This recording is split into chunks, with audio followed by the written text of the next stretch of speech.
So, when you come to Psalm 16, 16ஆம் சங்கீதத்துக்கு நீங்கள் வரும்போது you may be wondering why I ever chose this psalm. ஒருவேளை நீங்க யோசித்திருக்கலாம் எதற்காக இந்த சங்கீதத்தை இந்த வாரம் நான் எடுத்தேன் என்று சொல்லி. The promise verse for this month came from this psalm, the 8th verse from Psalm 16. இந்த மாதத்தினுடைய வாக்குத்தத்த வசனம் சங்கீதம் 16:8 இலிருந்து வருகிறது. I keep the Lord always before me. கர்த்தரை எப்பொழுதும் எனக்கு முன்பாக வைத்திருக்கிறேன். Because he is at my right hand, I shall not be moved. அவர் என் வலது பார்சத்தில் இருக்கிறபடியால் நான் அசைக்கப்படுவதில்லை. This is the promise verse for this month, and I began to meditate on this entire psalm. இந்த வசனம் தான் இந்த மாதத்தினுடைய வாக்குத்தத்த வசனமாக கொடுக்கப்பட்டிருக்கிறது. எனவே இந்த முழு சங்கீதத்தையும் நான் தியானிக்க As I ஆரம்பித்தேன். told you many times, it's always good to read the entire scriptures and do not take one verse out of context. நான் ஏற்கனவே உங்களுக்கு சொல்லியிருக்கிறேன், எந்த வசன பகுதியானாலும் அதை முழுமையாக வாசிக்க வேண்டும். அதனுடைய சூழ்நிலையிலிருந்து ஒரு வசனத்தை மாத்திரம் எடுத்து நம்ம விளக்கக்கூடாது என்று சொல்லியிருக்கிறேன். We have to find out the relationships within this psalm, for example, to come to a healthy exposition. இந்த குறிப்பிட்ட வசனத்தினுடைய முழுமையான விளக்கத்தை, ஒரு ஆரோக்கியமான உபதேசத்தை நாம் பெற்றுக்கொள்ளும்படியாக அந்த வசனத்துக்கு முன்னும் பின்னும் இருக்கிறதான உறவினர் வசனங்களை நாம் வாசிக்க வேண்டியது அவசியமாயிருக்கிறது. Many false teachings because you pluck one verse out of context and you make a big theology out of it. குறிப்பிட்ட சூழ்நிலையிலிருந்து ஒரு வசனத்தை எடுத்து விளக்க முயற்சிக்கிறதுனால தான் இன்றைக்கு அநேக கள்ள உபதேசங்கள் பரவி கொண்டிருக்கின்றன. But if you are going to expound the entire scripture that is there before you, ஆனா உங்களுக்கு முன்பாக இருக்கிறதான அந்த முழு வசனத்தையும் நீங்கள் விளக்க ஆரம்பிக்கும்போது, the word of God says this psalm is a psalm that was engraved on the stone. கர்த்தருடைய வார்த்தை சொல்லுகிறது, இந்த வசனங்களானது கற்பாறையில் பொறிக்கப்பட்டதான ஒரு சங்கீதம். Sometimes in Tamil it never speaks about this. சில நேரங்களில் தமிழ் வேதாகமத்தில் இதை நம்ம பார்க்காம இருக்கலாம். But for example in the Revised Standard Version you see this in the beginning. ஆனா ரிவைஸ் ஸ்டாண்டர்ட் வெர்ஷன் என்கிறதான ஆங்கில பதிப்பில் ஆரம்பத்திலேயே இதை நீங்க பார்க்க முடியும். It was a psalm written by King David. தாவீது ராஜாவினால் எழுதப்பட்ட ஒரு சங்கீதம் இது. And this psalm is really engraved in a stone that Apostle Paul began to quote it during the time of Pentecost. இந்த சங்கீதமானது உண்மையாகவே கற்பாறையிலே பொறிக்கப்பட்ட ஒரு சங்கீதமாக இருந்தது. அப்போஸ்தலனாகிய பேதுரு தன்னுடைய பிரசங்கத்திலே கூட இந்த வார்த்தைகளை வைத்து பிரசங்கிக்கிறதை பிற்பாடு நாம் பார்க்கிறோம். When you look into the first sermon of the first church in Acts chapter 2, ஆதி சபையினுடைய முதல் பிரசங்கியாய் இருந்ததான பேதுரு தன்னுடைய முதல் பிரசங்கத்தை செய்யும்போது actually he's quoting from the Psalm 16. உண்மையாகவே சங்கீதம் 16 இலிருந்து தான் அவர் வசனங்களை மேற்கோள் காட்டுகிறார். When he was praising about the resurrection of the Lord Jesus Christ, உயிர்த்தெழுந்த கர்த்தராகிய இயேசு கிறிஸ்துவை அவர் துதிக்க ஆரம்பிக்கும்போது, and he says, for thou does not give me up to Sheol, or let the godly one see the pit. என் ஆத்துமாவை பாதாளத்தில் விடீர், உம்முடைய பரிசுத்தவானை அழிவை காண விட்டீர் என்று சொல்லி இருக்கிறார். Thou shalt show me the path of life, in the presence there is fullness of joy. ஜீவ மார்க்கத்தை எனக்கு தெரியப்படுத்துவீர், உம்முடைய சமூகத்தில் பரிபூர்ண ஆனந்தமும் உம்முடைய வலது பார்சத்தில் நித்திய பேரின்பம் உண்டு என்று சொல்லப்பட்டிருக்கிறது. Actually Apostle Peter is quoting from Psalm 16. அப்போஸ்தலனாகிய பேதுரு சங்கீதம் 16 இலிருந்து தான் இந்த வசனங்களை எடுத்து அவர் பேசுகிறார். In the beginning of this psalm he cries out to God. இந்த சங்கீதத்தினுடைய ஆரம்பத்திலே தாவீது தேவனை நோக்கி கதறுகிறார். Preserve me, O God, in thee I take refuge. தேவனே என்னை காப்பாற்றும், உம்மை நம்பி இருக்கிறேன். Lord, preserve me right now. தேவனே என்னை காப்பாற்றும். I do not know under what circumstances this person was crying out to God. எந்த சூழ்நிலையிலே தாவீது தேவனை நோக்கி இப்படி கதறினார் என்று எனக்கு தெரியவில்லை. But you know what he is seeking? This is what we seek in our personal lives. ஆனால் அவர் எந்த காரியத்தை தேடுகிறாரோ அந்த காரியத்தை தான் நாமும் தேடிக்கொண்டிருக்கிறோம். Lord, I need an unshakable refuge for me in my personal life. ஆண்டவரே, என்னுடைய தனிப்பட்ட வாழ்க்கையிலே அசைக்கப்படாத ஒரு தஞ்சம் எனக்கு தேவைப்படுகிறது. Every person in this world, whichever country it may be, they are looking for happiness and also for security. இந்த உலகத்தில் இருக்கிற ஒவ்வொரு மனுஷனும் எந்த தேசத்தை சேர்ந்தவர்களாக இருந்தாலும் தங்களுடைய வாழ்க்கையிலே அசைக்கப்படாத ஒரு நம்பிக்கையும் அன்பையும் அவர்கள் தேடுகிறார்கள். Even in rich countries, when you ask people on the street, what are you wanting in your personal life? பணக்கார நாடுகளிலே கூட தெருவிலே ஒரு நபரை பார்த்து உங்களுடைய வாழ்க்கையிலே எதை நீங்கள் மிக முக்கியமாக தேடுகிறீர்கள் என்று சொன்னால், mostly they will say, I want peace in my life. அவர்கள் அநேகர் சொல்லுவார்கள், எனக்கு தேவை சமாதானம். I need a proper security for the future. எனக்கு எதிர்காலத்துக்காக ஒரு பாதுகாப்பான சூழ்நிலை அவசியம். And I really want to spend my life in peace. எனவே என்னுடைய வாழ்க்கையை சமாதானமாக நான் கழிக்க விரும்புகிறேன் என்று சொல்லுவார்கள். And this is what the human race is still after even today.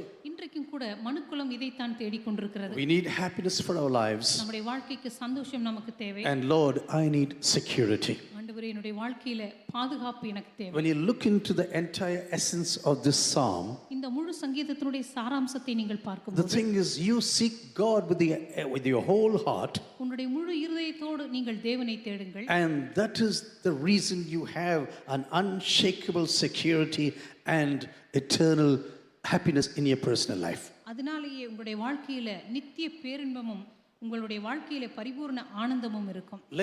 Let me put it in another way.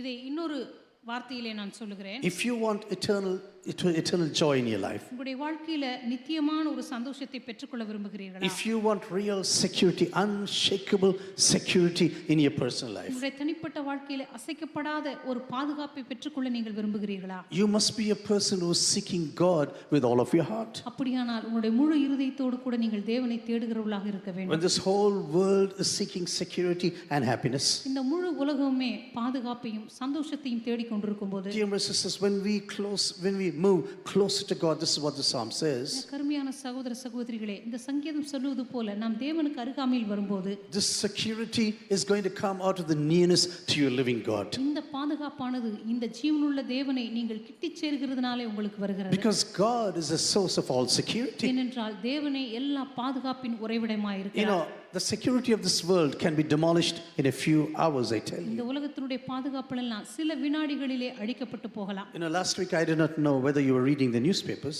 கடந்த வாரத்தில் செய்தித்தாள்களை நீங்கள் வாசித்தீர்களா என்று எனக்கு The தெரியவில்லை. whole airport from Munich city was closed at least twice. Munich பட்டணத்தினுடைய அந்த முழு விமான நிலையமே குறைந்தது 2 முறையாவது மூடப்பட்டது. And yesterday the airport Frankfurt was closed down. நேற்றைய தினம் பிராங்க்ஃபர்ட் விமான நிலையம் மூடப்பட்டிருக்கிறது. Every minute one plane lands or takes off in Frankfurt. ஒவ்வொரு நிமிடமும் அங்கே ஒரு விமானம் புறப்படும், ஒரு விமானம் வந்து தரையிறங்கும். 80,000 people are working in this one single airport. அங்கே அந்த ஒரே ஒரு விமான நிலையத்திலே கிட்டத்தட்ட 80,000 பேர் வேலை செய்கிறார்கள். But now everything came to a collapse because of the drones flying around. ஆனா இப்பொழுது அந்த தேசத்தின் மேல பறக்கிறதான அந்த ட்ரோன்களினால இவைகள் எல்லாம் மூடப்பட்டிருக்கிறது. Every security is gone immediately. உடனடியாக எல்லா பாதுகாப்பும் மறைந்து விட்டது. You know, we can think we are a very advanced city. நம்ம ஒருவேளை யோசிக்கலாம், நம்ம எல்லாம் ரொம்ப முன்னேற்றம் அடைந்த பட்டணங்கள் என்று. Oh, electronics, science, everything is so advanced. இன்றைக்கு நம்முடைய கரங்களில் இருக்கிறதான எல்லா விதமான மின்னணு சாதன பொருட்கள், எல்லா விதமான தொழில்நுட்ப பொருட்களும் ரொம்ப வளர்ச்சியடைந்த நிலைமையில் No, இருக்கிறது in என்று a few சொல்லலாம். hours everything can be turned upside down. ஒரு சில நிமிடங்களிலே இவைகள் எல்லாமே தடைகளாக மாற்றப்பட Do முடியும். you know everything in this world, nothing is hard and stable. Do you know this? உங்களுக்கு தெரியுமா, இந்த உலகத்தில் இருக்கிற எந்த பொருளுமே மிக உறுதியானது அல்லது அசைக்கப்பட முடியாது என்று நாம் சொல்லிவிட You know, I முடியாது. was so astonished some years ago when I was reading about the sun. சில வருடங்களுக்கு முன்பதாக சூரியனை பற்றி நான் வாசித்த போது நான் மிகவும் ஆச்சரியப்பட்டு போனேன். Everything is liquid. அந்த சூரியன் முற்றிலும் திரவத்தினால் நிறைந்திருக்கிறது. Everything is gas. எல்லாமே வாயுக்களினால் நிறைந்திருக்கிறது. When I look from here, I think, oh, everything is so solid. இங்கிருந்து பார்க்கும் பொழுது அந்த சூரியனானது ஒரு திடப்பொருளை போல நமக்கு காட்சி And when I அளிக்கிறது. say everything is liquid, everything is gas. ஆனா அதை பற்றி நாம் ஆராய்ந்து படிக்கும் பொழுது அது முற்றிலும் வாயுக்களினாலும் திரவங்களினாலும் ஆனது என்று பார்க்கிறோம். And when a portion of the sun is going to be poured out on our planet, ஒருவேளை இந்த சூரியனிலிருந்து ஒரு பகுதி பூமியின் மேல ஊற்றப்படுமானால் I think all of us are gone immediately. நம்ம எல்லாரும் உடனடியாக போய்விடுவோம். You know, scientists say this earth is going to go into the sun one day. விஞ்ஞானிகள் சொல்லுகிறார்கள், ஒரு நாள் இந்த பூமியானது சூரியனுக்குள்ளாக இழுக்கப்படும் என்று. Everything in this world, nothing is stable forever. இந்த உலகத்தில் இருக்கிற எந்த காரியங்களுமே நிரந்தரமானது என்று சொல்லிவிட முடியாது. Our relationships can collapse. நம்முடைய உறவுகள் உடைந்து போகலாம். Families can break down. குடும்பங்கள் அதே போல ஒன்றுக்கொன்று உரசிக்கொள்ளலாம். People can be swallowed by death or sickness. ஒருவேளை குடும்பங்களில் இருக்கிறதான ஜனங்கள் வியாதியினாலேயோ அல்லது கடனினாலேயோ விழுங்கப்படலாம். The wealth that you have today can melt tomorrow. இன்றைக்கு உங்களுக்கு இருக்கிற செல்வாக்கு எல்லாம் நாளைக்கு அழிந்து போகலாம். Today the beauty what you are so proud about can vanish tomorrow. இன்றைக்கு ஒருவேளை உங்களுக்கு இருக்கிற அழகை பற்றி நீங்க பெருமைப்பட்டு கொண்டிருக்கலாம், நாளைக்கு அது உங்களை விட்டு போகலாம். Do you know the beauty industry is very costly all across the nations? உங்களுக்கு தெரியுமா, உலகமெங்கிலும் இருக்கிறதான இந்த அழகு பொருட்களை விற்கிறதான இந்த நிறுவனங்கள் எல்லாம் மிக மிக விலை அதிகமானவை. உங்களுக்கு It's தெரியுமா, billions and billions of dollars, I tell you. கோடிக்கணக்கான டாலர்கள் மதிப்புமிக்க பொருட்களை And then we think, oh, I have to keep my dresses to the size of S or something like that. நம்ம நினைப்போம் எப்பொழுதுமே நம்ம அந்த சின்ன சைஸ்ல தான் என்னுடைய ட்ரெஸ் இருக்கணும், அந்த சைஸ்லயே நான் இருப்பேன் அப்படின்னு சொல்லுவோம். And suddenly you see you have come to 3XL. ஆனா திடீர்னு பார்த்தா நம்ம சைஸ் XXL ஆயிரும். And you are wondering about everything. என்ன நடந்தது எனக்கு அப்படின்னு சொல்லி நம்ம I ஆச்சரியப்படுவோம். tried everything to keep it by S. எப்படியாவது இந்த எஸ் சைஸ்லயே நான் இருக்கணும் அப்படின்னு எவ்வளவோ முயற்சி செய்தேன். And now suddenly XXL, XXL. திடீர்னு பார்த்தா XXL, XXL என்னுடைய I சட்டை. think you know the experiences. I don't need to elaborate on that. இந்த அனுபவங்கள்லாம் உங்களுக்கே தெரிந்திருக்கும். இதெல்லாம் நான் உங்களுக்கு விளக்க வேண்டிய அவசியமே இல்லை. Everything can change tomorrow. எல்லாமே நாளைக்கு மாற முடியும். You know, when I look at all the things that are happening around us, இப்பொழுது நம்மை சுற்றி நடக்கிற எல்லாவற்றையும் நான் பார்க்கும்போது the only person who never changes is our eternal God. மாறாத ஒரே ஒருவர் நம்முடைய கர்த்தராகிய இயேசு கிறிஸ்து He is மாத்திரமே. the same yesterday, today, and forever. அவர் மாத்திரமே நேற்றும் இன்றும் என்றும் மாறாத தேவனாய் இருக்கிறார். Circumstances can change, சூழ்நிலைகள் மாறலாம், people can change, ஜனங்கள் மாறலாம், everything in this world can change immediately. இந்த உலகத்தில் இருக்கிற எல்லா காரியங்களுமே திடீரென்று மாறலாம். You know, I was wondering 2 or 3 days ago, I was sitting in my room and thinking like this. 2-3 நாட்களுக்கு முன்பதாக என்னுடைய அறையிலே உட்கார்ந்து கொண்டு நான் யோசித்து வேந்து கொண்டிருந்தேன். When I was reading about all the drones in the German newspapers, German செய்தித்தாள்களில் வாசித்ததான அந்த தேசத்திலே ட்ரோன்கள் பறந்து கொண்டிருக்கிறது என்பதை பற்றி நான் வாசித்த போது I was wondering whether I can go home and see my wife and son and my friends. அந்த நேரத்தில் நான் நினைத்தேன், நான் வீட்டுக்கு போய் என்னுடைய மனைவி, என்னுடைய மகன், என்னுடைய நண்பர்களை நான் திரும்பவும் பார்ப்பேனா என்று யோசித்தேன். You know, Ukraine is very close to Poland and Poland is very close to Germany. Ukraine போலந்துக்கு ரொம்ப பக்கம், அதே போல போலந்து ஜெர்மனி தேசத்துக்கு ரொம்ப பக்கம். Anything can happen at any time. எந்த நேரத்திலும் எதுவும் நடக்கலாம். You know, we are living in such a volatile world in these days. இப்போ இந்த நாட்களிலே மிகவும் திடீரென்று தலைகளாக மாறக்கூடிய ஒரு சூழ்நிலைகளிலே நாம் வாழ்ந்து And the கொண்டிருக்கிறோம். only thing we can do is get closer and closer to God. இன்றைக்கு நாம் செய்யக்கூடிய காரியமெல்லாம் நம்மால் முடிந்த அளவுக்கு தேவனிடத்தில் நெருங்கி நெருங்கி கிட்டிச் சேருவது If we மாத்திரமே. want perfect happiness in our personal life, நம்முடைய தனிப்பட்ட வாழ்க்கையிலே ஒரு பரிபூர்ணமான சந்தோஷத்தை நாம் பெற்றுக்கொள்ள விரும்பினால், if we want real security for us and our families and our churches, ஒரு உண்மையான பாதுகாப்பை நம்முடைய குடும்பத்துக்கும் நம்முடைய சபைகளுக்கும் நாம் பெற்றுக்கொள்ள விரும்பினால், I think the only thing what we can do is run closer and closer to our living God. நான் நினைக்கிறேன் இந்த ஜீவனுள்ள தேவனுக்கு அருகாமையிலே நாம் கிட்டிச் சேருவதன் For மூலமாக He is the only one who never changes. ஏனென்றால் அவர் மாத்திரமே என்றைக்குமே மாறாத தேவனாய் இருக்கிறார். This is what David is writing now. இதைத்தான் தாவீது இங்கே சொல்லுகிறார். People are panting and running behind these foreign gods. இன்றைக்கு அந்நிய தேவர்களை நோக்கி ஜனங்கள் எல்லாரும் அவர்கள் மிக வேகமாக The ஓடிக்கொண்டிருக்கிறார்கள். gods they have created for themselves. அவர்கள் தங்களுக்கு தாங்களே உருவாக்கினதான விக்கிரகங்களை நோக்கி, It can be wealth or health or whatever it is. ஒருவேளை அது ஆரோக்கியமா இருக்கலாம், பணமா இருக்கலாம், It could be beauty or anything what they really esteem in their personal lives. ஒருவேளை அழகா இருக்கலாம், அல்லது தங்களுடைய வாழ்க்கையில எது மேன்மை என்று நினைக்கிறார்களோ அந்த காரியமா இருக்கலாம். Actually, the Hebrew scripture says they are panting. This is what they are doing. இங்கே அந்நிய தேவனை நாடி போகிறவர்கள் என்கிறதான வார்த்தைக்கு அவர்கள் நாக்கை தொங்க போட்டுக்கொண்டு அங்கே அலைந்து ஓடுகிறார்கள் என்கிறதான வார்த்தை தான் Just சொல்லப்பட்டிருக்கு. look into society and you will see this is what is happening. நம்மை சுற்றி இருக்கிறதான சமுதாயத்தை நோக்கி பாருங்க, உங்களுக்கு புரியும். Everything. Oh, I have to accomplish this. I have to accomplish this. ஓ, இந்த வேலையை நான் முடிக்கணும், இந்த வேலையை நான் முடிக்கணும், I have to see that everything is done on time. எல்லாமே சரியான நேரத்துல முடிக்கிறதுக்கு நான் பார்க்கணும். Oh, my wealth must O, increase. என்னுடைய பணம் நாளுக்கு நாள் பெருகணும். Oh, I am running for this, running and panting in my personal life. அதனால என் தனிப்பட்ட வாழ்க்கைக்காக நான் நாக்கை தொங்க போட்டுக்கொண்டு நான் ஓடுகிறேன். What is everything collapses in just a few seconds. ஆனா ஒரு சில வினாடிகளிலே எல்லாம் அழிந்து போனால் என்ன நடக்கும்? This is what David is writing here. இதைத்தான் தாவீது இங்கே சொல்லுகிறார். Yes, I am panting and running. ஆம், உண்மையாகவே நான் நாக்கை தொங்க போட்டுக்கொண்டு ஓடுகிறேன். And on this race I see troubles that are really rising and rising. ஆனா இப்படி நான் ஓடும்போது கூட என்னுடைய வாழ்க்கையில வேதனைகள் பெருகிறதை நான் பார்க்கிறேன். Sometimes you pant and run, at the end of the race you see, சில நேரத்துல நீங்க மிக வேகமாக மிக மூச்செடுத்து கொண்டு ஓடிக்கொண்டிருப்பீர்கள். ஆனா அந்த ஓட்டத்தினுடைய இறுதியில தான் உங்களுக்கு தெரியும், hey, it was for nothing. நான் ஓடுனதெல்லாம் வீண். Why did I ever run like this? எதற்காக நான் இப்படி ஓடினேன்? I've been running for months and years like this. என்னுடைய வாழ்க்கையில இத போல மாசக்கணக்கா வருடக்கணக்கா ஓடி இருக்கிறேன். But now I see everything is gone. ஆனா நான் ஓடின ஓட்டமெல்லாம் கடைசியில வீணாய் முடிந்தது. This is what David is writing in this psalm. இதைத்தான் சங்கீதத்திலே தாவீது எழுதி வைத்திருக்கிறார். You know, I want a real security and a foundation. என்னுடைய வாழ்க்கையில உண்மையான ஒரு பாதுகாப்பையும் உண்மையான ஒரு அஸ்திபாரத்தையும் நான் விரும்புகிறேன். But the unshakable foundation is God Himself. ஆனால் அசைக்கப்படாத அஸ்திபாரம் தேவனிடத்திலே மாத்திரமே உண்டு. Even if I'm going to reach the goals of this life, ஒருவேளை இந்த வாழ்க்கையில நான் வைத்திருக்கிறதான குறிக்கோள்களை நான் அடைந்தாலும் கூட, but at the end of the things I see, all my woes are growing day by day. ஆனா கடைசியில என்னுடைய வாழ்க்கையில் இருக்கிறதான எல்லா விதமான வேதனைகளும் பெருகிறத மாத்திரம் நான் பார்க்கிறேன். Dear brothers and sisters, I am not discouraging you. கருமையான சகோதர சகோதரிகளே, நான் உங்களை அதைரியப்படுத்தும்படியாக விரும்பவில்லை. I am just expounding what David is writing right now. இங்கே தாவீது என்ன எழுதி வைத்திருக்கிறாரோ அதை உங்களுக்கு நான் விளக்கி சொல்லுகிறேன், அவ்வளவுதான். Oh my God, who said you are the God who is always there. தேவனே, நீரே என்றென்றைக்கும் உயர்ந்த தேவனாய் இருக்கிறீர். Yahweh, you are the God who is still there. Jehovah தேவனே, நீரே என்றென்றைக்கும் நித்தியமான தேவனாய் இருக்கிறீர். You are also the Adonai, oh my master in my personal life. அதேபோல என்னுடைய தனிப்பட்ட வாழ்க்கையில என்னுடைய எஜமானனாகவும் நீர் இருக்கிறீர். These two words he is using in a single sentence. இந்த இரண்டு வார்த்தைகளையுமே தாவீது ஒரே ஒரு வசனத்துல பயன்படுத்துகிறார். Yes, he says, yes, you are the Lord.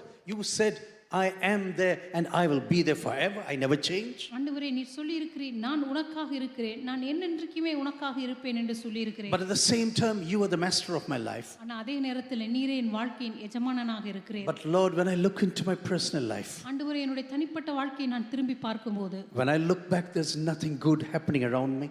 நான் திரும்பி பார்க்கும் பொழுது என்னுடைய வாழ்க்கையில நன்மையான எதையுமே என்னால் காண முடியவில்லை. You said, I am that I am. ஆண்டவரே, நீர் சொல்லி இருக்கிறீர், நான் இருக்கிறவராகவே இருக்கிறேன். And you said, you are the master of this world. ஆண்டவரே, இந்த உலகத்தின் எஜமானனாக நீர் இருக்கிறீர் என்று சொல்லி இருக்கிறீர். But everything good that I have in my life, everything comes from you. ஆனால் என் வாழ்க்கையில் இருக்கிற எல்லா நன்மைகளுமே உம்மிடந்து மாத்திரமே வருகிறது. Do you know what? Very surprisingly, what he says. இங்கே தாவீது சொல்லுகிற காரியங்களிலே நம்மை மிகவும் ஆச்சரியப்படுத்துகிறது எது தெரியுமா? The people whom I really respect.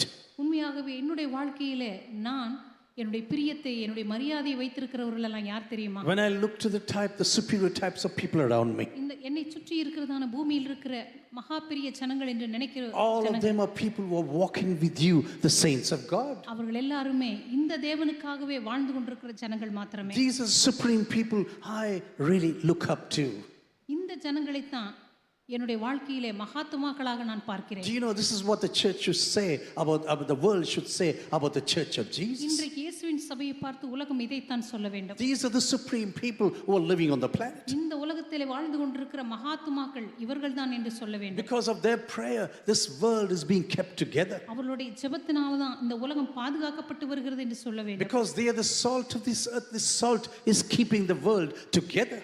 அவர்கள் இந்த உலகத்திற்கு உப்பாய் இருக்கிறபடியினால் தான் இந்த உலகம் பாதுகாக்கப்பட்டு வருகிறது என்று சொல்ல வேண்டும். Because they are the light to the nations, people can really find the truth and lies of this world. அவர்கள் இந்த உலகத்தில் வெளிச்சமாய் இருக்கிறபடியினால் தான் ஜனங்கள் பொய்யையும் உண்மையும் கண்டுபிடிக்க முடிகிறது என்று சொல்ல வேண்டும். These saints in the church are the people whom I really esteem.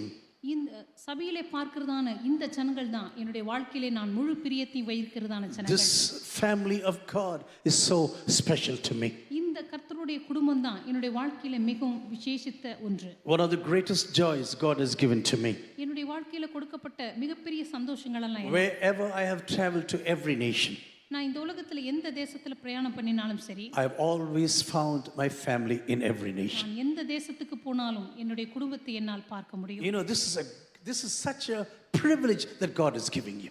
தேவன் இப்படிப்பட்ட மிகப்பெரிய ஸ்லாக்கியத்தை உங்களுக்கு கொடுக்கிறார். You can go to America or to Australia. நீங்க அமெரிக்காவுக்கு போகலாம், ஆஸ்திரேலியாவுக்கு போகலாம். You find there people of God who really want to serve you.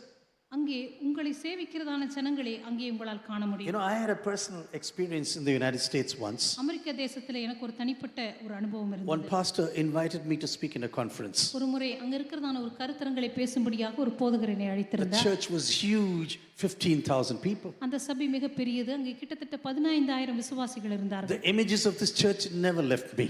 இந்த சபையினுடைய அந்த படமானது இதுவரைக்கும் என்னுடைய நினைவை விட்டு அகலவே And இல்லை. as I was moving into the church, into the auditorium, அந்த சபையினுடைய அந்த அரங்கம் வழியாக நான் மேடைக்கு சென்றபோது all over there were flags planted everywhere.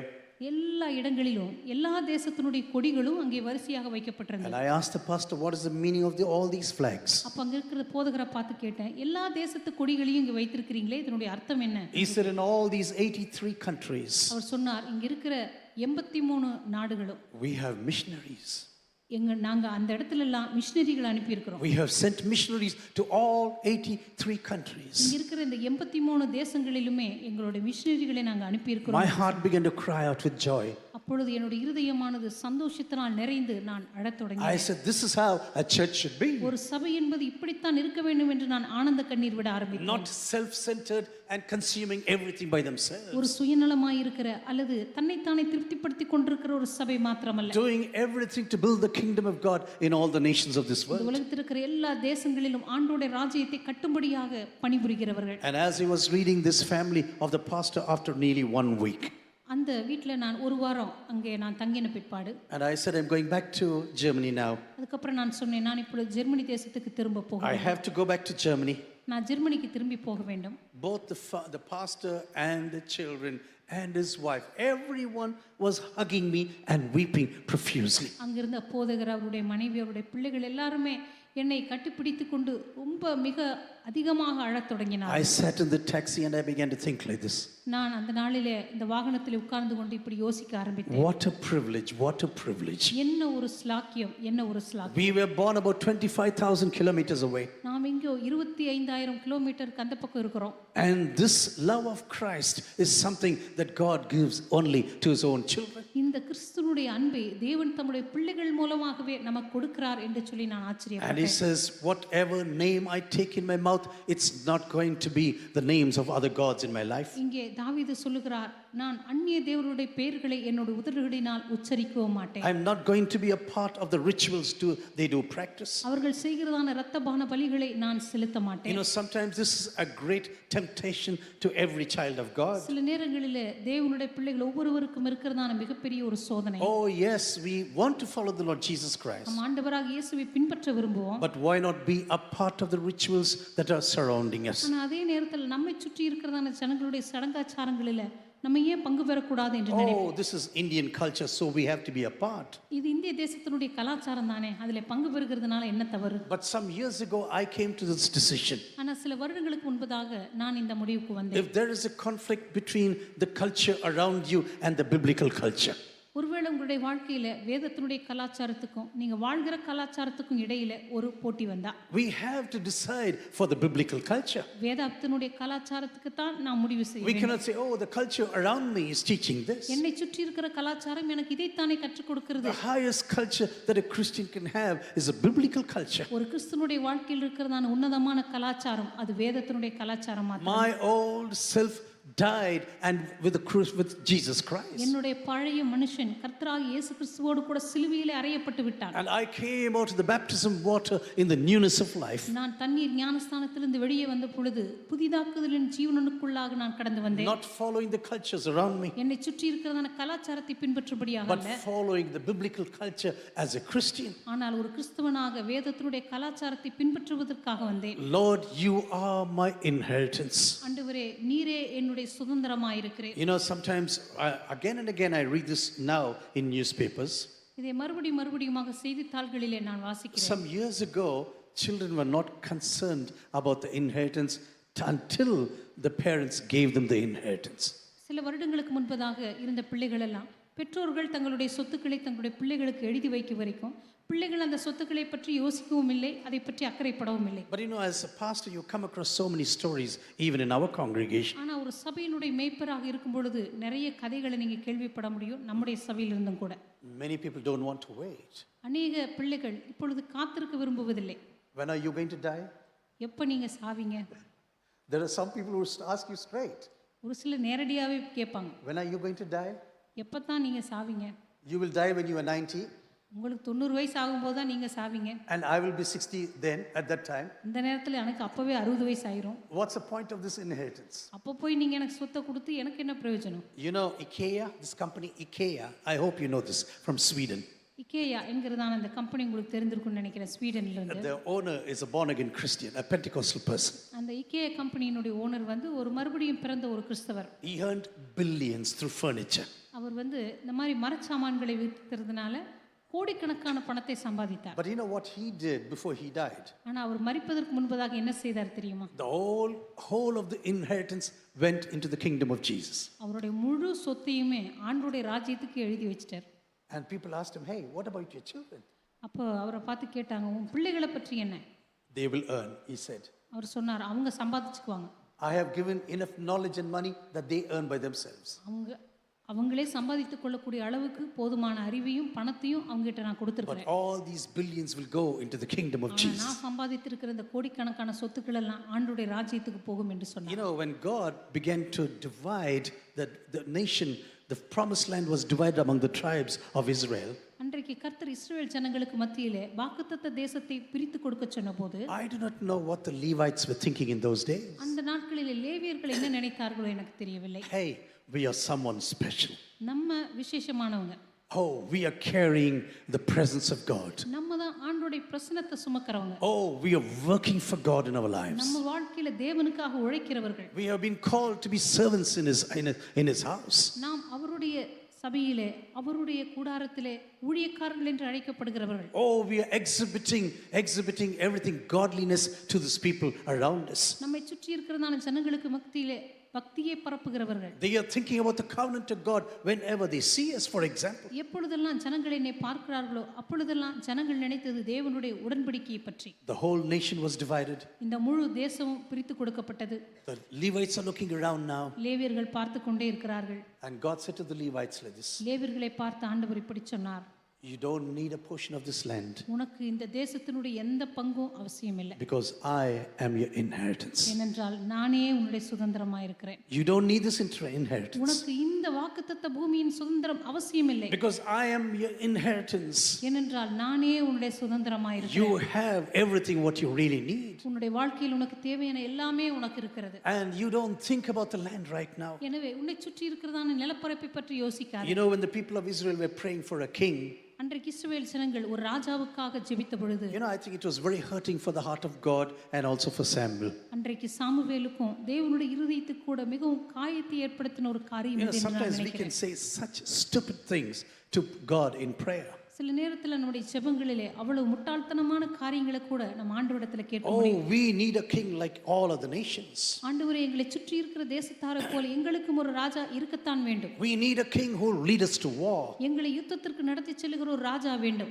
As if God has never fought for them till then. ஏதோ அதுவரைக்கும் ஆண்டவர் அவங்களுக்காக யுத்தமே செய்யாதது போல, As if God was not leading them till that ஏதோ time. அதுவரைக்கும் ஆண்டவர் அவர்களெல்லாம் நடத்தி கொண்டு வராதது போல, God says to Samuel, go and tell them this is going to be a disastrous decision.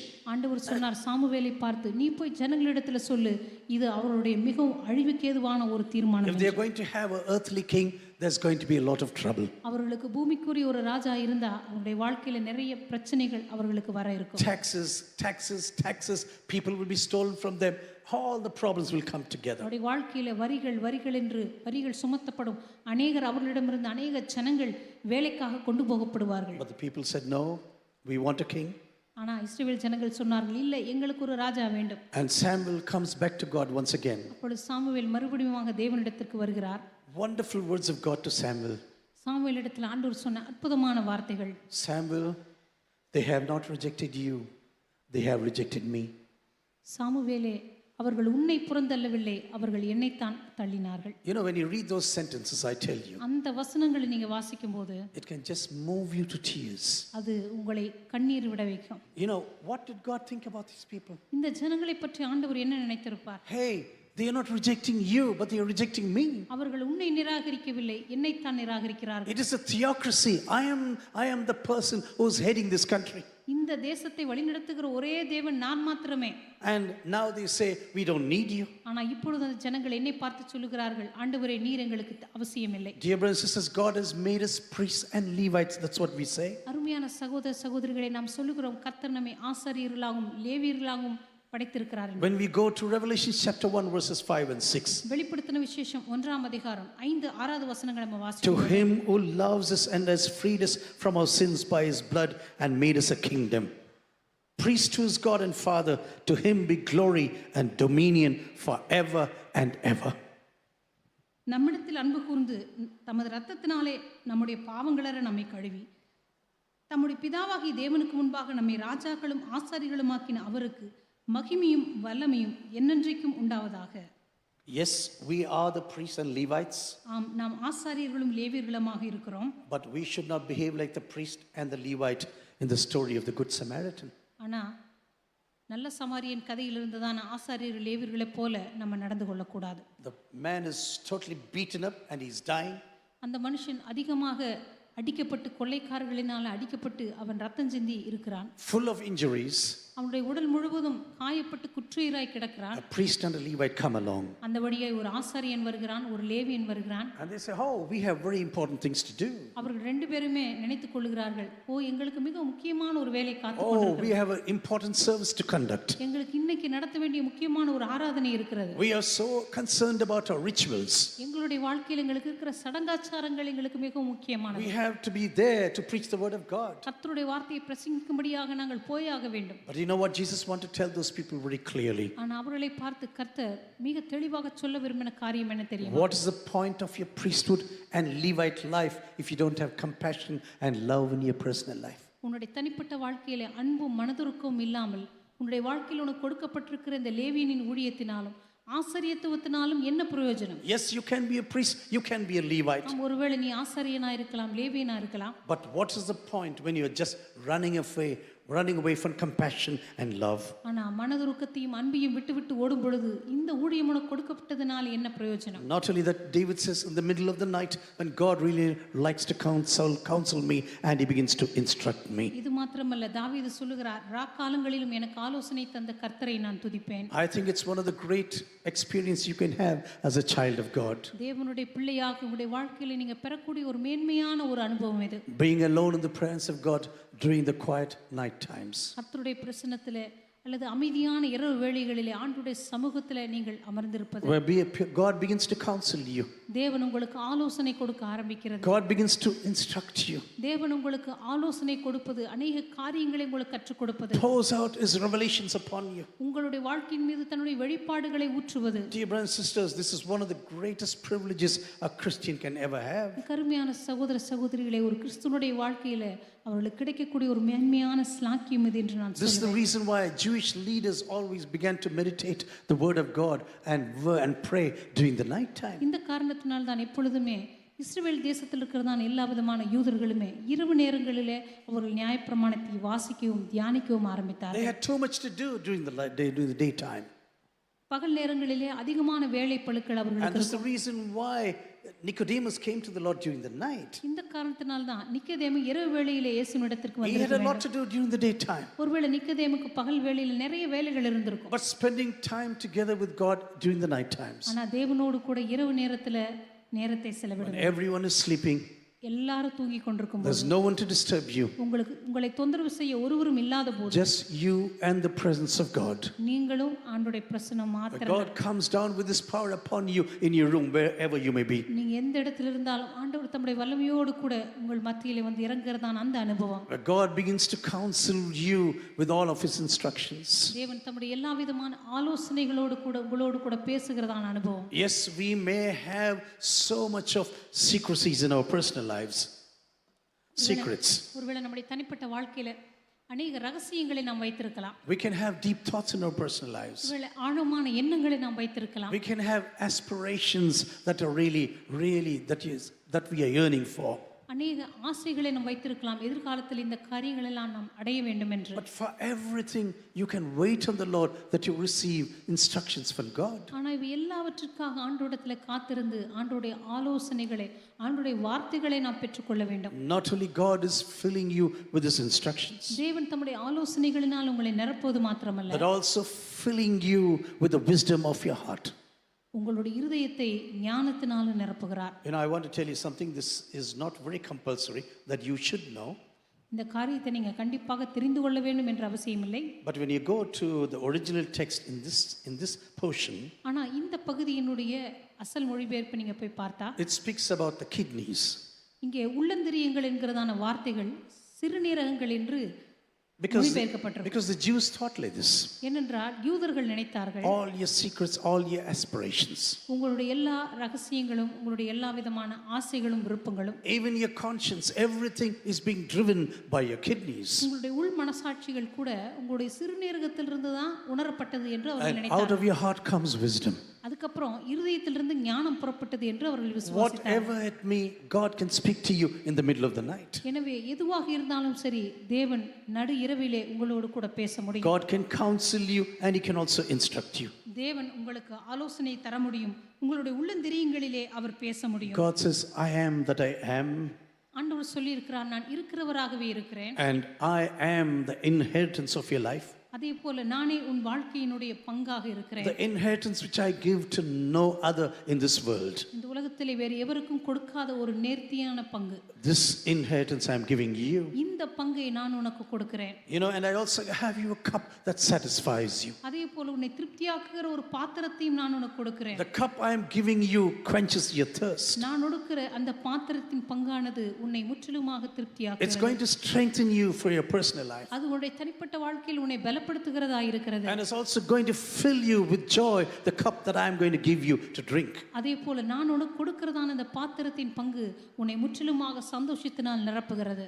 You know, drinking down the wisdom of God and also the counsel of God is an excellent experience. தேவனுடைய ஞானத்தை நாம் பருகுவதும் அவருடைய ஆலோசனைகளை நாம் ராக்காலங்களிலே பெற்றுக்கொள்வதும் மிகவும் அற்புதமான ஒரு One of the அனுபவம். things was David said it was quite unusual for his time.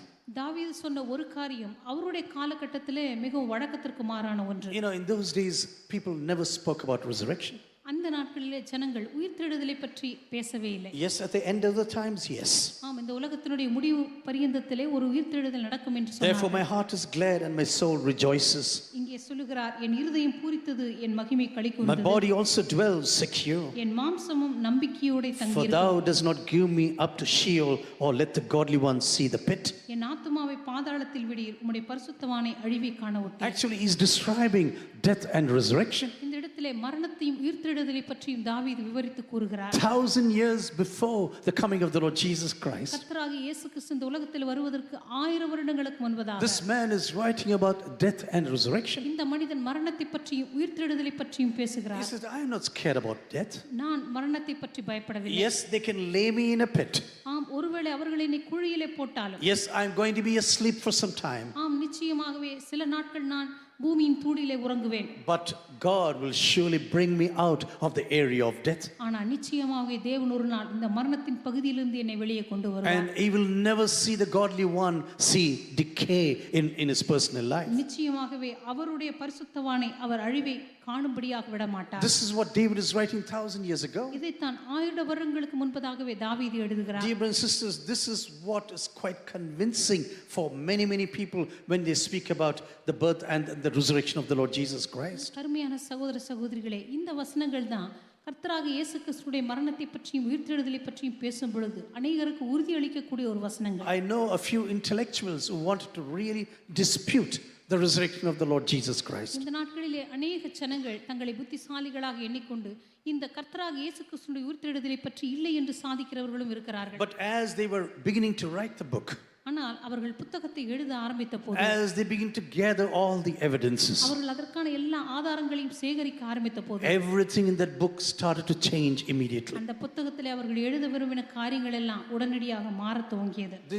There's really a book that started like this. உண்மையாகவே இப்படிப்பட்ட ஒரு புத்தகத்தை ஆரம்பத்திலே ஒருவர் எழுத He துவங்கினார். wanted to write against the resurrection of Jesus. கர்த்தராக இயேசு கிறிஸ்துவின் உயிர்த்தெழுதலுக்கு விரோதமாக எழுத வேண்டும் என்று தான் அவர் நினைத்தார். But as he was proceeding through the resurrection of Jesus, ஆனால் கர்த்தராக இயேசு கிறிஸ்துவின் உயிர்த்தெழுதலை பற்றி அவர் தொடர்ந்து எழுத ஆரம்பித்த போது, he said, I can never dispute the death and resurrection of the Lord. அவர் சொன்னார், இயேசுவுடைய உயிர்த்தெழுதலை குறித்து மரணத்தை குறித்து ஒருபோதும் நான் வாதாடவே When முடியாது. I begin to think about all the eyewitnesses of those days, அந்த நாட்களிலே அதையெல்லாம் கண்ணார கண்ட காட்சிகளை, அந்த சாட்சிகளை எல்லாம் நான் பார்க்கும்போது, when I read about everything that was against about the disciples who were against the Lord Jesus Christ, கர்த்தராக இயேசு கிறிஸ்துவினுடைய சீடர்களுக்கு விரோதமாக இருந்த சூழ்நிலைகள் எல்லாம் நான் பார்க்கும்போது, you should not think the disciples were praising God when Jesus went to the cross. இயேசு கிறிஸ்து சிலுவைக்கு போன பொழுது அப்போஸ்தலர்கள் எல்லாம் அப்படியே சந்தோஷத்துல தேவனை துதித்தார்கள் என்று நினைக்க வேண்டாம். No, they were scattered, they were running around. அவர்கள் எல்லாம் பயந்தார்கள், ஓடி ஒளிந்தார்கள், சிதறினார்கள். Yes, the women were at the cross, but men were missing. ஆம், பெண்கள் எல்லாம் சிலுவைக்கு போனார்கள் உண்மைதான், ஆனா ஆண்களோ அந்த நாளில் அங்கு இருக்கவில்லை. Oh, they thought, what is going to happen to us right now? அவர்கள் நினைத்தார்கள், அடுத்தது எங்களுக்கு என்ன நடக்க போகும்? We left everything to follow this man, இந்த மனிதனை பின்பற்றும்படியாக எல்லாவற்றையும் விட்டு வந்தோமே. but now he is hanging on the cross. ஆனா இப்பொழுதோ இந்த நபர் கல்வாரி சிலுவையிலே தொங்கிக் கொண்டிருக்கிறார். He is dead and everything is finished forever. அவர் மரித்து விட்டார், இனி என்றென்றைக்குமாக எல்லாமே முடிந்து விட்டது. But before they had to go into the nations of this world, ஆனால் அவர்கள் இந்த உலகத்தின் தேசங்களுக்குள்ளாக செல்வதற்கு முன்பாக God had to first convince them about his own resurrection. தேவன் முதலாவது தம்முடைய அப்போஸ்தலர்களுக்கு தன்னுடைய உயிர்த்தெழுதலை குறித்ததான அந்த உறுதிப்பாட்டை கொடுக்க வேண்டியதாயிருந்தது. And he also had to give them the power to carry them to all across the nations. அதேபோல அவர்கள் உலகமெங்கிலும் சுமந்து செல்லத்தக்கதான ஒரு உயிர்த்தெழுதலினுடைய வல்லமையின் பரிசுத்தாவியானவரை அவர்களுக்கு கொடுக்க வேண்டியதாயிருந்தது. Everything God began to do in their personal lives. அவருடைய தனிப்பட்ட வாழ்க்கையிலே கர்த்தர் எல்லாவற்றையும் செய்ய ஆரம்பித்தார். Dear brothers, sometimes when we come into trouble, அருமையான சகோதர சகோதரிகளே, சில வேளைகளில் நம்முடைய வாழ்க்கையில பிரச்சனைகள் வரும்போது, when we really follow the Lord Jesus Christ, உண்மையாகவே கர்த்தராகிய இயேசுவை நாம் பின்பற்றிக் கொண்டிருக்கும்போது sometimes we behave as if Jesus is dead. சில நேரங்களிலே நம்ம நடந்து கொள்ளுகிற விதம் ஏதோ கர்த்தர் மரித்து போய்விட்டது போல இருக்கும். When things are changing around you, நம்மை சுற்றிலும் இருக்கிறதான சூழ்நிலைகள் மாறத் துவங்கும் போது, we behave as if everything is finished. எல்லாமே முடிந்து விட்டதை போல நாம் நடந்து கொள்வோம். We hang, our faces hang like a 6 o'clock night now. நம்மளுடைய முகத்தை அப்படியே ஒரு 6 மணியை போல தொங்க வைத்துக் கொண்டு, Everything is falling down. எல்லாம் இப்ப என் வாழ்க்கையிலிருந்து எல்லாமே உடைந்து விழுகிறது. Do you know the wife of Martin Luther, Martin லூத்தருடைய மனைவி Catherine van Bora, Catherine van Bora அவர்கள், one day she did something to Martin Luther. ஒரு நாள் அவர்கள் தன்னுடைய கணவனாகிய மார்ட்டின் லூத்தருக்கு ஒரு காரியத்தை செய்து You know, காண்பித்தார். Martin Luther was a great man, I tell you. Great Martin man. Luther உண்மையாகவே ஒரு மிகப்பெரிய ஒரு தேவ A மனிதன், man of vision. A man of vision. உண்மையாகவே தரிசனமுள்ள ஒரு மகன். Was a bold person standing up to the teachings of those days. அந்த நாட்களில் இருந்ததான துருபதேசங்களுக்கு விரோதமாக மிக தைரியமாக எழும்பி நின்றவர். And he was very sad. He had a lot of depression in his life. ஒரு நாளுடைய வாழ்க்கையில மிகுந்த மன அழுத்தத்தோடு கூட மிக வருத்தத்தோடு கூட உட்கார்ந்து And கொண்டிருந்தார். this began to continue for a few days. இது தொடர்ந்து சில நாட்களாக நீடித்துக் கொண்டே இருந்தது. One early morning, his wife came in a black dress. ஒரு நாள் அதிகாலையில் அவருடைய மனைவி முற்றிலும் கருப்பு நிற உடை அணிந்து You வந்தார்கள். know, there in Europe, they wear black dresses for funerals. ஐரோப்பா கண்டங்களிலே முழுவதுமாக கருப்பு உடை அணிந்தா நீங்க ஒரு அடக்காராதனைக்கு போறீங்கன்னு அர்த்தம். Everyone is coming with dark suits, dark frocks, for example. இது போல ஒரு அடக்காராதனைக்கு வரும் பொழுது எல்லாருமே கருப்பு நிறத்துல உடை அணிந்திருப்பாங்க. ஆண்கள் பெண்கள் எல்லாருமே முழுவதுமாக கருப்பு நிற உடை அணிந்திருப்பாங்க. And during marriage, men have dark suits. இன்னைக்கு திருமணங்களில் ஆண்கள் முற்றிலுமாக கருப்பு நிற உடை அணிந்திருக்கிறார்கள். And women are coming with white frocks, flowing around. பெண்கள் வந்து மிக நீளமான ஒரு வெள்ளை நிற கவுன் போட்டிருக்காங்க. When I started my studies in Germany, ஜெர்மனியில் என்னுடைய படிப்பை நான் துவங்கின போது I asked one of my friends, theology friends, hey, why do men wear dark suits for marriage? அப்போ அங்கிருந்த நண்பனை பார்த்து கேட்டேன், இங்கே இருக்கிற ஆண்கள் எல்லாம் ஏன் திருமணத்துக்கு இந்த கருப்பு நிற கோட்டு போட்டு வர்றாங்க அப்படி. He was a very jokey fellow. வந்து ரொம்ப நகைச்சுவையாக பேசுகிற ஒரு நபர். He said, this is the beginning of sorrows.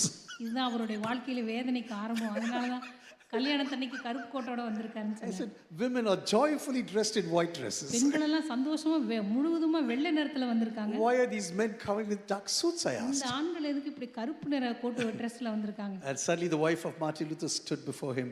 அப்ப அந்த சூழ்நிலையில இந்த மார்ட்டின் லூத்தருக்கு முன்பதாக அவருடைய மனைவி முற்றிலும் கருப்பு நிற உடை அணிந்து வந்த போது Martin Luther was totally perplexed. Martin Luther வந்து முற்றிலும் குழப்பமடைந்தார். He said, Catherine, what's happening to you? அவர் கேட்டார், காத்ரீன் உனக்கு என்ன நடந்தது? And you know what she said? அப்ப அவங்க என்ன சொன்னாங்க தெரியுமா? Martin, what's happening to you? அப்ப அவங்க திரும்பி கேட்டாங்க, மார்ட்டின் உனக்கு என்ன நடக்குது? You know, in those cultures they call by the first name, yeah? யாரும் போய் வீட்டில் இப்படி கூப்பிட்றாதீங்க உங்கள் வீட்டுக்கார. You know, this is in Germany. Germany கலாச்சாரத்தில், ஐரோப்பா கலாச்சாரத்தில் ஒருவருக்கு ஒருவர் தம்பதிகள் பெயர் சொல்லி கூப்பிடுறது வந்து ரொம்ப சாதாரண காரியம். Martin, what is happening to you? Martin உங்களுக்கு என்ன நடந்துச்சு? You behave as if God is dead. ஆண்டவர் ஏதோ செத்து போயிட்டது போல நீ இருக்கிறாய். But God is never dead. ஆனா ஆண்டவர் ஒருபோதும் மரிக்கவில்லை. He's alive even now in the midst of the situation. இந்த சூழ்நிலை மத்தியில கூட நம்முடைய தேவன் உயிரோடு தான் இருக்கிறார். Dear brothers and sisters, whatever you may be going through right now, கருமையான சகோதர சகோதரிகளே, உங்களுடைய தனிப்பட்ட வாழ்க்கையில நீங்க எந்த சூழ்நிலையின் பாதையிலே கடந்து சென்று கொண்டிருந்தாலும் when சரி, God is always before you, தேவன் எப்பொழுதுமே உங்களுக்கு முன்பாக இருந்தால், when He's going to be at your right hand side, அவர் உங்களுடைய வலது பாரசத்தில் இருந்தால், you will never be shaken. நீங்கள் ஒருபோதும் Do அசைக்கப்படுவதில்லை. you really trust this now with all of your heart? உண்மையாகவே உங்களுடைய முழு இருதயத்தோடு கூட இதை விசுவாசிக்கிறீர்களா? Lord, I will never be shaken. ஆண்டவரே, நான் ஒருபோதும் உம்மால் கைவிடப்படுவதும் இல்லை, நான் ஒருபோதும் உம்மால் அசைக்கப்படுவதும் இல்லை. Even during the time of death, ஆண்டவரே, என்னுடைய வாழ்க்கையின் மரண பரியந்தம், even if they're going to lay me down in a pit, ஒருவேளை நான் மரணமடைந்து நான் படுகுழிக்குள் சென்றாலும், I'm just going to sleep for some time. நிச்சயமாக ஒருவேளை அந்த மண்ணின் தூளிலே சில நாளைக்கு நான் நித்திரை செய்தாலும், But God will bring me out once again. தேவன் நிச்சயமாகவே ஒரு நாள் அந்த பூமியின் தூளிலிருந்து என்னை வெளியே கொண்டு He is வருவார். never going to allow me to decay in this situation. ஒருபோதும் அந்த சூழ்நிலையிலே என்னை அழிவை காணும்படி விட மாட்டார். Whatever is happening around you, என்னை சுற்றிலும் என்ன நடந்து கொண்டிருந்தாலும் சரி, you must know when you have God before you. உங்களுக்கு முன்பாக நீங்கள் தேவனை வைத்திருந்தால், God says, your happiness and your future is never going to be shaken. ஆண்டவர் சொல்லுகிறார், உங்களுடைய எதிர்காலமும் உங்களுடைய எதிர்கால வாழ்க்கையும் ஒருபோதும் அசைக்கப்படுவதில்லை. This is what Apostle Peter is preaching during the day of Pentecost. அப்போஸ்தலனாகிய பேதுரு பெந்தெகோஸ்தே நாளின் போது இதைத்தான் When பிரசங்கித்தார். he was speaking about the Lord Jesus Christ, அன்றைக்கு கர்த்தராகிய இயேசுவை பற்றி அவர் பிரசங்கித்த போது, he said David did not ascend to the heavens, but himself is there still in the grave. தாவீது உன்னதத்துக்கு எடுத்துக்கொள்ளப்படவில்லையே, அவருடைய கல்லறை இன்றைக்கு மட்டும் நம்ம மத்தியிலே தான் இருக்கிறது. The Lord said to my Lord, sit at my right hand till I make the enemies a footstool for thy feet. கர்த்தர் என் ஆண்டவரை நோக்கி, நான் உம்முடைய சத்துருக்களை உமக்கு பாதப்படி ஆக்கப்படும் வரைக்கும் என்னுடைய வலது பாரசத்தில் உட்காரும் என்று கர்த்தர் என் ஆண்டவருடனே சொன்னார் என்று தாவீது உரைத்திருக்கிறார். Dear brothers and sisters, even during this coming month, அருமையான சகோதர சகோதரிகளே, வருகிறதான இந்த மாதத்திலும் கூட, I just cannot imagine time is running out so quickly. இப்பொழுது எவ்வளவு வேகமாக நாட்கள் ஓடிக்கொண்டிருக்கிறது என்பதை என்னால் கற்பனை செய்யவே முடியவில்லை. In about 3 months, this year is going to be history. இந்த 3 மாசத்துல இன்னும் இந்த வருஷம் வரலாறு ஆக போகிறது. I cannot imagine this even in my mind right now. என்னுடைய மனதில் இதை என்னால் கற்பனை செய்யவே முடியவில்லை. Everything is rushing past so quickly. எல்லாமே மிக வேகமாக ஓடிக்கொண்டிருக்கிறது. But one thing we can decide together. ஆனா ஒரு காரியத்தை நாம் நிச்சயமாக முடிவு செய்யலாம். I will keep the Lord always before me. கர்த்தர் எப்பொழுதும் எனக்கு முன்பாக நான் வைத்திருப்பேன். Because he is at my right hand. அவர் என்னுடைய வலது பாரசத்தில் இருக்கிறபடியால் I will never be moved. நான் அசைக்கப்படுவதில்லை. Lord, I will never be moved. ஆண்டவரே, நான் ஒருபோதும் அசைக்கப்படுவதில்லை. Whatever I may face in my life, என்னுடைய வாழ்க்கையில நான் எந்த சூழ்நிலைகளை சந்தித்தாலும் சரி, our God has a solution for everything. நம்முடைய தேவன் எல்லாவற்றுக்குமான தீர்வை தமது கரத்திலே வைத்திருக்கிறார். When we come to him in a truthful manner, அவருடைய சமூகத்திலே நாம் உண்மையுள்ள மனதோடு கூட கடந்து I வரும்போது, am speaking out of my own experience. என்னுடைய சொந்த அனுபவத்திலிருந்து நான் பேசுகிறேன். Sometimes when I was alone, சில நேரத்துல நான் தனிமையாக இருக்கும்போது, I did not know where salvation is going to come from. என்னுடைய வாழ்க்கையினுடைய ரட்சிப்பு மீட்டும் எந்த இடத்திலிருந்து வரும் என்று எனக்கு தெரியாது. When everything was threatening around me, எல்லாமே நம்மை சுற்றி நம்மை பயமுறுத்தி கொண்டிருக்கும் I போது, told you this incident long ago. I am going to tell this again before I come to a close. மிக நீண்ட நாட்களுக்கு முன்பதாகவே இதை நான் சொல்லியிருக்கிறேன். மறுபடியும் இதை நான் சொல்ல I விரும்புகிறேன். was in a place making photos.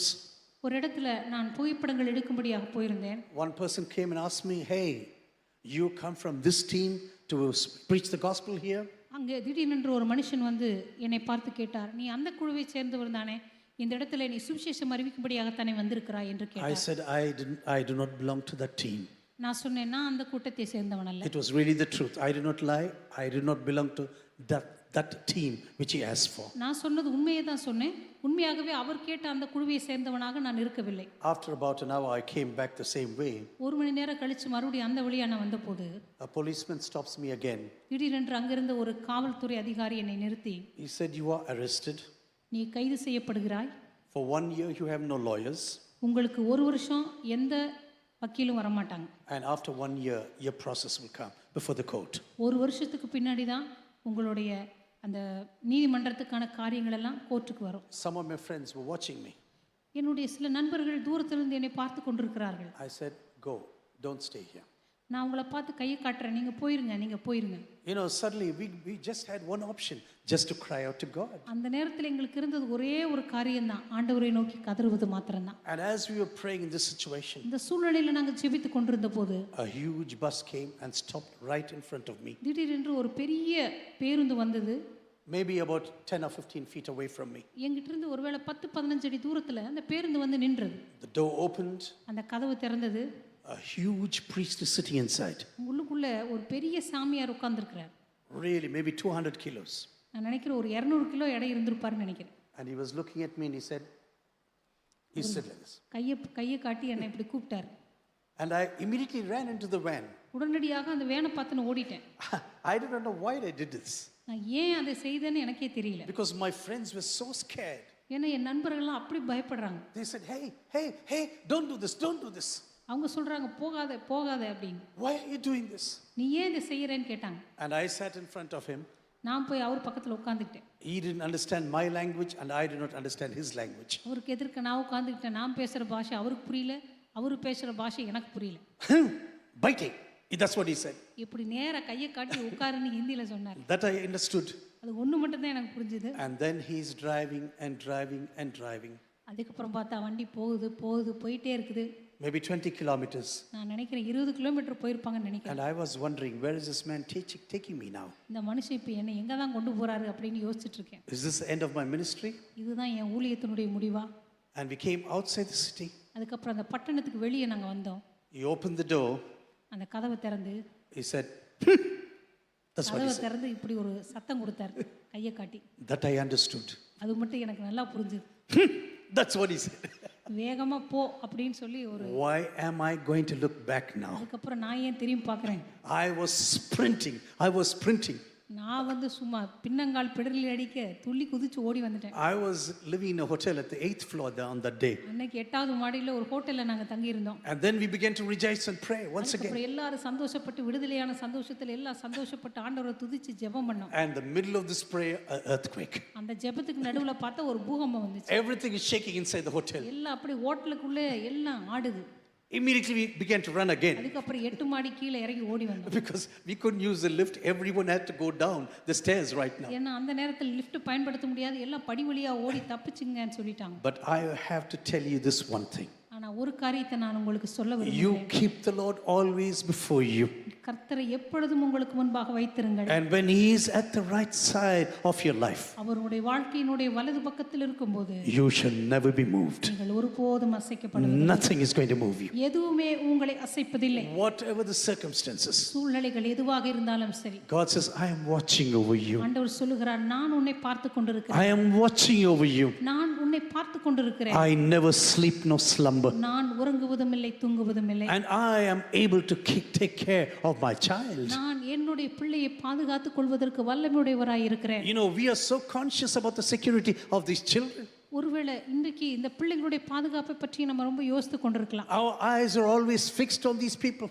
நம்முடைய எண்ணமெல்லாம் நம்முடைய பிள்ளைகள் மீது இருக்கலாம். They run about in this hall, but my eyes are always fixed on these children. ஒருவேளை இந்த அரங்கத்துக்குள்ள நிறைய பிள்ளைகள் ஓடிக்கொண்டிருந்தாலும் நமது பிள்ளை மீது எப்பொழுதுமே நமது கண்கள் இருக்கும். How much more concerned will Jesus be? இதே போலவே கர்த்தராகிய இயேசு கிறிஸ்துவினுடைய அக்கறை நம் மீது எவ்வளவாக இருக்கும். I want every eyes to be closed now. எல்லாருடைய கண்களை மூடும்படியாக கேட்டுக்கொள்கிறேன். Before we come to the Lord's Supper, இந்த நாளிலே கர்த்தருடைய பந்திக்கு நம்ம வருவதற்கு முன்பதாக, dear brothers and sisters, this is not a custom that we do once in a month. அருமையான சகோதர சகோதரிகளே, ஏதோ மாதம் ஒரு முறை நாம் செய்கிறதான ஒரு சடங்காச்சாரம் அல்ல இது. Jesus says, whenever you think about my death, இயேசு கிறிஸ்து சொன்னார், எப்பொழுதெல்லாம் என்னுடைய மரணத்தை நீங்கள் நினைவு கூறுகிறீர்களோ you can celebrate this Lord's Supper. அப்பொழுதெல்லாம் கர்த்தருடைய பந்தியை நீங்கள் அனுசரிக்கலாம். But do it in a proper way. ஆனால் அதை நீங்கள் ஒழுங்கான முறையில் அனுசரிக்க வேண்டும். Not like the believers in 1 Corinthians chapter 11. 1 கொரிந்தியர் புத்தகம் 11ஆம் அதிகாரத்தில் இருக்கிறதான விசுவாசிகளைப் போல அல்ல. They didn't care about other believers in the church. அவர்கள் சபையில் இருந்த மற்ற விசுவாசிகளை பற்றி அக்கறை கொள்ளவில்லை. They were doing the things as if it's a great meal, that's all. ஏதோ இது ஒரு பெரிய விருந்த போல அவர்கள் சாப்பிட்டு கொண்டிருந்தார்கள், அவ்வளவுதான். Even before everything could start, they were eating. அந்த பந்தியானது தொடங்குவதற்கு முன்பதாகவே ஒரு சிலர் முன்பாகவே வந்து சாப்பிட தொடங்கி விட்டார்கள். But when we come to the presence of God, ஆனால் கர்த்தருடைய பிரசன்னத்துக்கு நாம் வரும்போது, let us come with reverence. அவருடைய சமூகத்தில் பயபக்தியோடு கூட நாம் வரக்கடவோம். Washing the feet of one another. ஒருவருடைய பாதங்களை ஒருவர் கழுவுவது. This is not a custom, I tell you. இது ஏதோ மாதந்தோறும் செய்கிறதான ஒரு சடங்காச்சாரம் அல்ல. Showing a love to our brothers and sisters. நம்முடைய சகோதர சகோதரிகளுக்கு நம்முடைய அன்பை காண்பிப்பது. Even to those whom we really may not esteem, for example. ஒருவேளை நம்முடைய தனிப்பட்ட வாழ்க்கையில் ஒரு சிலரை பற்றி நம்ம ரொம்ப மேன்மையாக எண்ணாமல் இருக்கலாம். But still to say, Lord, I want to be like you. ஆனால் அப்படிப்பட்ட ஒரு இடத்துல கூட ஆண்டவரே உம்மை போல நான் இருக்க விரும்புகிறேன் என்று சொல்லுவோம். You touched even the feet of Judas. ஆண்டவரே யூதாசனுடைய பாதங்களை கூட நீர் தொட்டீர்.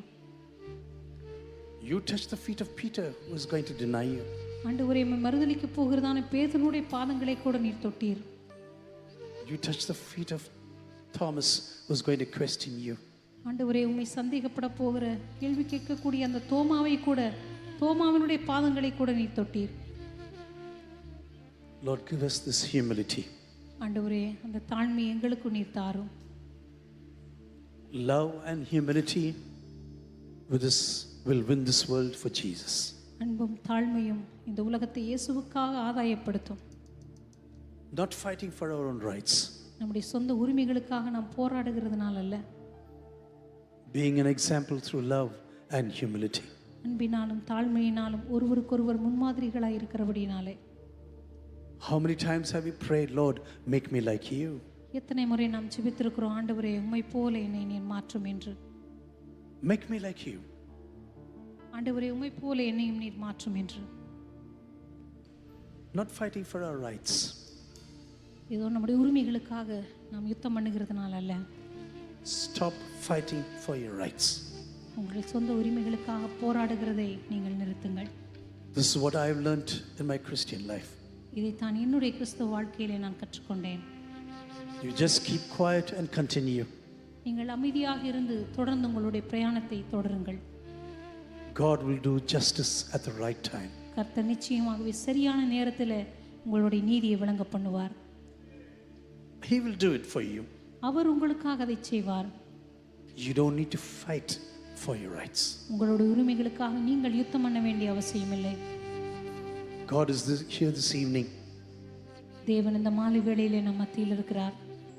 That really pray to him and said, Lord, when I come to your table this evening, உம்முடைய சமூகத்துக்கு முன்பாக நாம் ஜெபித்து நாம் கூறுவோம், ஆண்டவரே உம்முடைய பந்திக்கு முன்பாக நான் வந்திருக்கிறேன். I'm going to be joined with your body and with your blood. ஆண்டவரே உம்முடைய சரீரத்துடனும் உம்முடைய இரத்தத்துடனும் நான் ஐக்கியமாக போகிறேன். Thank you, Jesus, that you ever chose to die for me. இயேசுவே, எனக்காக நீர் மரிக்கும்படியாக நீர் தெரிந்து கொண்டதற்காக உமக்கு நான் நன்றி செலுத்துகிறேன். Thank you, Jesus, that you paid the penalty of my sins. ஆண்டவரே, என்னுடைய பாவத்திற்கான தண்டனையை நீர் செலுத்தி தீர்த்ததற்காக உமக்கு நான் நன்றி செலுத்துகிறேன். You have been so full of love and tenderness towards me till today. இன்றைக்கு வரைக்கும் என்னுடைய வாழ்க்கையிலே ஆண்டவரே முற்றிலும் அன்பு நிறைந்தவராகவும் ஆண்டவரே மென்மையான இதயம் உள்ளவராகவும் இருந்திருக்கிறீர். Many times I have disappointed you. அநேக நேரங்களில் உம்மை நான் ஏமாற்றி இருக்கிறேன். But you have never changed. ஆனால் நீர் ஒருபோதும் மாறினதே இல்லை. You have never changed. ஆண்டவரே, நீர் ஒருபோதும் மாறினதே இல்லை. I want to praise you. ஆண்டவரே, உம்மை நான் துதிக்க விரும்புகிறேன். Women couldn't go to the place as usual to wash the feet of one another. சகோதரிகள் உங்களுக்காக வைக்கப்பட்ட இடத்துல நீங்கள் உங்களுடைய பாதங்களை ஒருவர் கழுகும்படியாய் கடந்து செல்லலாம். This is not an interval time to speak with one another. இந்த ஒருவர் பேசுகிறதுக்கான ஒரு இடைவேளை நேரம் அல்ல. And men can go to this upstairs as usual. சகோதரர்கள் வழக்கம் போல முதல் மாடி கடந்து செல்லலாம். Let everything be done in order. எல்லாமே ஒழுங்கும் கிரமமாக செய்யப்பட கடவுது. God is here this evening. தேவன் இந்த மாலை வேளையிலே நம் மத்தியில் இருக்கிறார். And God should lead us in this time of worship. இந்த ஆராதனை நேரத்தில் கர்த்தர் நம்மை வழி நடத்த வேண்டும். You say, Lord, I give you my heart. ஆண்டவரே, என்னுடைய இருதயத்தை உமக்கு நான் கொடுக்கிறேன் என்று சொல்லுவோம். I give you everything. ஆண்டவரே, உமக்கு எல்லாவற்றையும் நான் கொடுக்கிறேன். Lord, you are everything. You are my inheritance. ஆண்டவரே, நீரே என்னுடைய சுதந்திரமும் எனக்கு எல்லாமாய் இருக்கிறீர். When you are at my right hand side, ஆண்டவரே, நீர் என்னுடைய வலது பாரசத்தில் இருக்கும்போது I will never be shaken. ஆண்டவரே, நான் ஒருபோதும் அசைக்கப்படுவதில்லை. Anyone who is baptized in the name of the Father, the Son, and the Holy Spirit. பிதா குமாரன் பரிசுத்தாவின் நாமத்தினாலே ஞானஸ்நானத்தை பெற்றுக்கொண்ட எவரும், Any one of you can take part in this Lord's Supper. நீங்கள் யாராக இருந்தாலும் இந்த கர்த்தருடைய பந்தியிலே நீங்கள் பங்கு பெற முடியும். There are no barriers in the house of God. கர்த்தருடைய வீட்டிலே உங்களுக்கு எந்த தடையும் கிடையாது. Just come to the presence of God and say, Lord, I really want you to touch me. ஆண்டவருடைய பிரசன்னத்திலே வந்து சொல்லுங்கள், ஆண்டவரே உண்மையாகவே நீர் என்னை தொடும்படியாக நான் விரும்புகிறேன். I need to be touched by you. ஆண்டவரே நீர் என்னை தொடும்படியாக நான் விரும்புகிறேன்.